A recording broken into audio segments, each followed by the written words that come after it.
দেখ দেখ ভূতের ভয় পেয়ে গেছে। আমার ভয় করছে, অফ করে তা।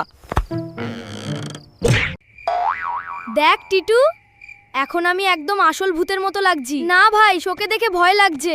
আজ তোকে এমন ভয় দেখাবো যে তুই 3 দিন ঘুমাতে পারবি না। বাপি, এই রাস্তা খুব ভয়ঙ্কর লাগছে, আমার মনে হচ্ছে সত্যি কিছু একটা আছে। চুপ, প্র্যাঙ্ক শুরু হতে যাচ্ছে। তুই তো মশা দেখেও ভয় পাস। না ভাই, আমি বাড়ি যাব। বাপি, ওই কালো জিনিসটা কি? কোথায়? ওই গাছটার পাশে। মা গো,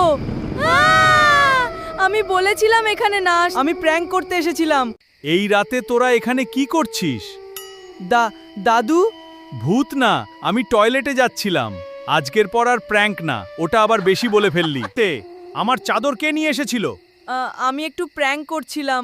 প্র্যাঙ্ক করতে গিয়ে আমার শীতের চাদর নষ্ট করলি? দাদু, আমি কিছু করিনি। তুইও ছিলি।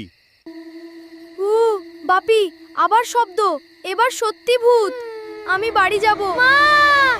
মা গো, ভূতের সাউন্ড কেমন লাগলো? আজ তোদের ধরবো। দৌড় টিটু, দৌড় দৌড়। আমি আর পারছি না। ভূতের প্র্যাঙ্ক করতে এসে ম্যারাথন দৌড় হচ্ছে।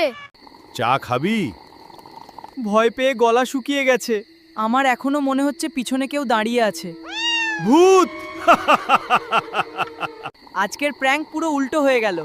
আমি তো সত্যি ভূত ভেবে ফেলেছিলাম। ভূতের থেকে ভয়ঙ্কর হলো তোদের অ্যাক্টিং। দাদু, ভূত! তুমি গ্রামের আসল ভিলেন। আজ আমাকে ভূত বানিয়েছিল। এবার আমি এমন প্র্যাঙ্ক করব, ওরা 3 দিন ঘুমাতে পারবে না। বাপি, জানালার বাইরে কে দাঁড়িয়ে আছে? কোথায়? ওই দেখ। মা গো, ভূত আমাদের শেষ। আরে এটা তো বিড়াল শেষ।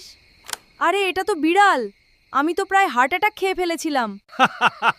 কিরে, এখন ভূতের ভয় কেমন লাগছে? দাদু, সব তুমি করেছো? আমি তো ভয় পেয়ে শেষ। প্র্যাঙ্কের আসল বসকে বুঝলি? আজকের প্র্যাঙ্ক পুরো ডিজাস্টার। আমি আজ আর ঘুমাতে পারবো না। ভূত না, দাদুকেই বসকে বুঝলি?